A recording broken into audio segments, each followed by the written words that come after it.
नमस्कार मेरे YouTube दोस्तों, आप सभी को मिस्टर FM मिर्ची चैनल पर स्वागत है। आज के पॉडकास्ट में लाया हूँ भूतिया हॉस्टल। दोस्तों, अगर आप रहस्यमयी, डरावनी और रोमांचक कहानियों के शौकीन हैं, तो वीडियो को लाइक करें। हम आपको लेकर चलेंगे ऐसी अनजानी दुनिया में जहां हर कोने में छिपा है एक रहस्य और हर कहानी में बसा है एक खौफ। डर की हदें पार करने के लिए तैयार हो जाए। मैं आप सभी को यकीन दिलाता हूं कि ये कहानी सुनने में आपको बहुत ही मजा आने वाला है और साथ ही में डर का भी अनुभव होने वाला है। दोस्तों, अगर आप पहली बार हमारे चैनल पर आए हैं तो हमारे चैनल को सब्सक्राइब कर लीजिए। इससे आपकी और हमारी नजदीकियां बढ़ जाएंगी और आगे आने वाली वीडियो आप तक आसानी से पहुंच जाएगी। तो शुरू कर कड़कड़ाती ठंड के बीच जोरों की बर्फबारी हो रही थी। तभी हाईवे से कट मारते हुए सरसराते हुए एक गाड़ी मुर्दा घर के बाहर आकर रुकी। गाड़ी के रुकते ही उस गाड़ी के दोनों ही दरवाजे खुल गए।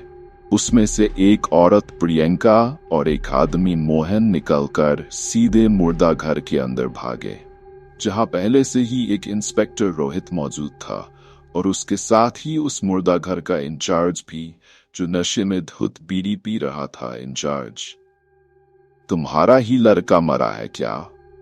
इधर आओ, लाश देखता हूं।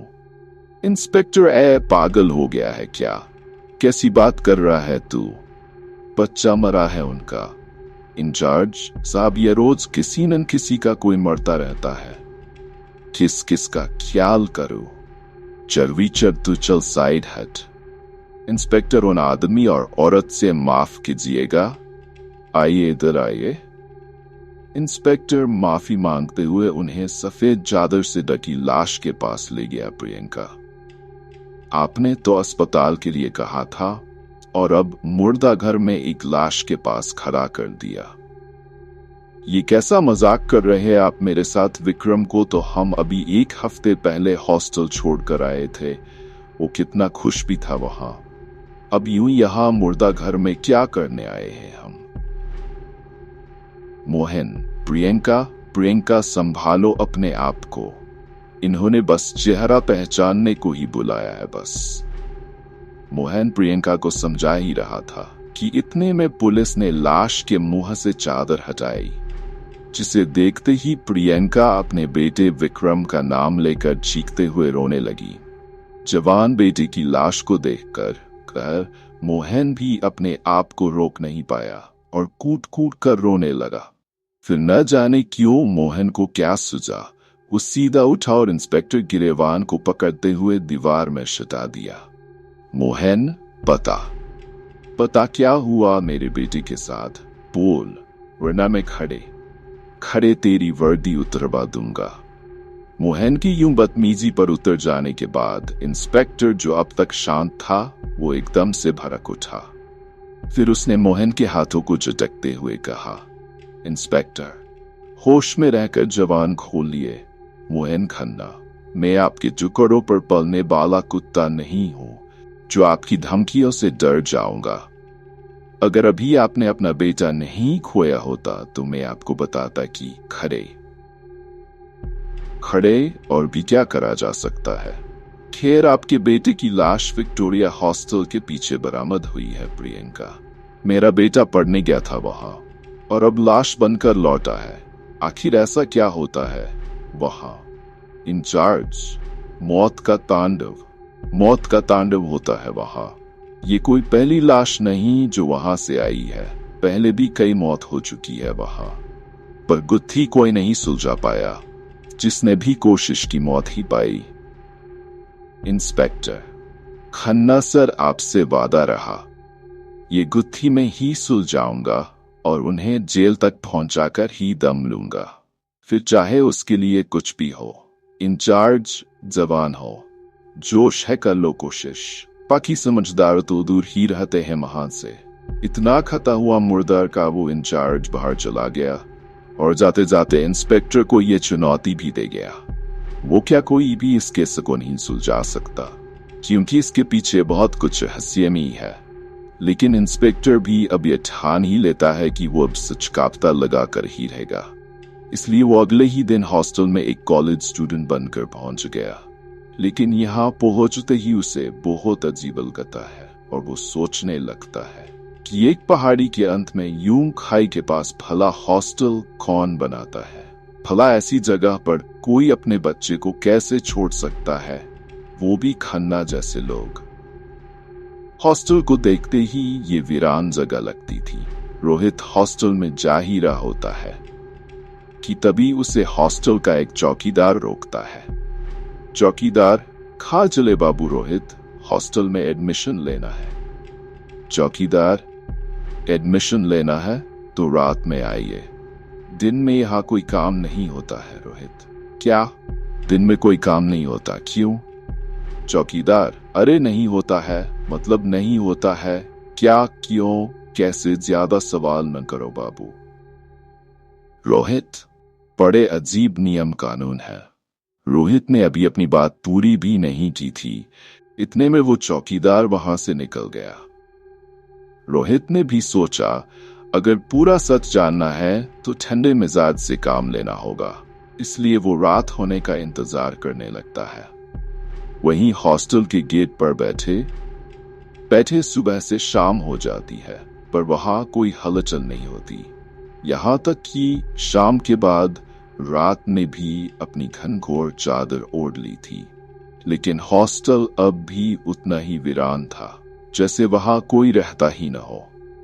रोहित को अब ये यकीन होने लगा था कि इस हॉस्टल में अब कुछ भी नहीं है, इसलिए वो वहां से निकलने को होता ही है कि तभी पीछे से एक आवाज आती है। चौकीदार, कहाँ जा रहे हो बाबू, अंदर आओ, एडमिशन नहीं लोगे? रोहित को यह आवाज जानी पहचानी लगी।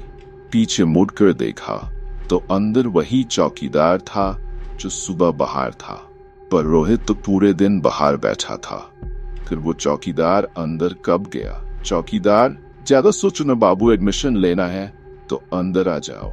रोहित उस चौकीदार के पीछे पीछे चल देता है, पर गेट से लेकर अंदर रिसेप्शन तक जाते हुए कुछ भी नॉर्मल नहीं था।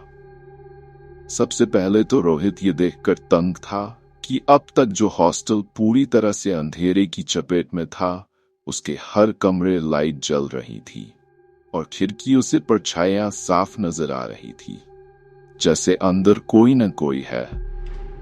पर भला ऐसा कौन सा हॉस्टल होता है जहां दिन में कोई नहीं और रात में इतनी हलचल? हॉस्टल के रिसेप्शन पर चश्मा लगाए एक मोटा हट्टा-गट्टा इंसान बैठा था। चौकीदार साहब, ये बाबू एडमिशन के लिए आए हैं। मैं चलता हूं दरवाजे पर। रिसेप्शन पर बैठे उस आदमी ने बिना कुछ कहे एक फॉर्म और रूम नंबर 3L7 की चाबी आगे बढ़ा दी और रोहित कुछ पूछने को हुआ ही था। उस आदमी ने उंगली से दूसरी तरफ इशारा किया जहां रूल बोर्ड लगा हुआ था। रोहित रूल बोर्ड के पास पहुंच गया। पहले रूल को पढ़कर उसका दिमाग घूम गया। उस बोर्ड पर पहला रूल था कि यहाँ कोई भी किसी से बात नहीं कर सकता, सिर्फ अपने काम से मतलब रखें। दूसरा, ये कि भूलकर भी किसी के कमरे में न जाए और ना ही किसी को आने दें। तीसरा, ये कि एक बार अपने कमरे में जाने के बाद बाहर निकले। रोहित, ये कैसे रूल है? जोर से कहते हुए रोहित जैसे ही पीछे की ओर मुड़ा, वहां कोई था ही नहीं। न ही दूर मेन गेट पर चौकीदार और न ही रिसेप्शन पर वो आदमी। रोहित बिना कुछ और सोचे अपने कमरे की ओर चल दिया। रास्ते में सभी कमरे ऐसे बंद थे जैसे वहां कोई रहता ही न हो। फिर वो अपने कमरे बैठा, सेड में पहुंचकर अपना बैग रखकर अपने कमरे को चारों तरफ से देखने लगा। तभी बाहर से जोर से किसी के चीखने की आवाज आई और रोहित उसी चीख के पीछे अपने कमरे से बाहर निकल गया, लेकिन उसे कोई नहीं दिख रहा था। हॉस्टल की लाइटें अब पहले की तरह शांत नहीं थी, बल्कि थरथरा रही थी। इधर रोहित ये सोचकर हैरान था कि इतनी तेज चीख सुनकर भी सब कुछ शांत कैसे था, जैसे किसी को कोई फर्क ही नहीं पड़ रहा हो। कोई अपने दरवाजे को खोलने को तैयार ही नहीं था। इसलिए रोहित खुद सामने के दरवाजे पर दस्तक देने लगा। रोहित, भाई मैं रोहित इस हॉस्टल में नहीं आया हूँ, जरा दरवाजा खोलो। रोहित तीसरे फ्लोर के अभी कमरों के दरवाजों को आजमा लेता है, कोई बाहर निकलने को तैयार ही न। फिर अंत में वो एक दरवाजे को धक्का देकर तोड़ देता है। अंदर कमरे का हाल ऐसा होता कोई आग लगी हो। जमीन पर एक कंकाल पड़ा था जिसका आधा शरीर जला हुआ था। रोहित उल्टे पांव बाहर निकलता है, तभी देखता है कि इस पूरे हॉस्टल में आग लगी हुई है और कमरे के अंदर से धुआं निकल रहा है। जिन कमरों में दस्तक देने पर भी कोई दरवाजा नहीं खोल रहा था, अब हैरकमर से दरवाजा खोलने को अंदर से को ईच कर हाथ मदद मांग रहा था कि दरवाजा खोलो, अंदर आग लगी है, पर उन्हें कोई सुनने वाला नहीं था।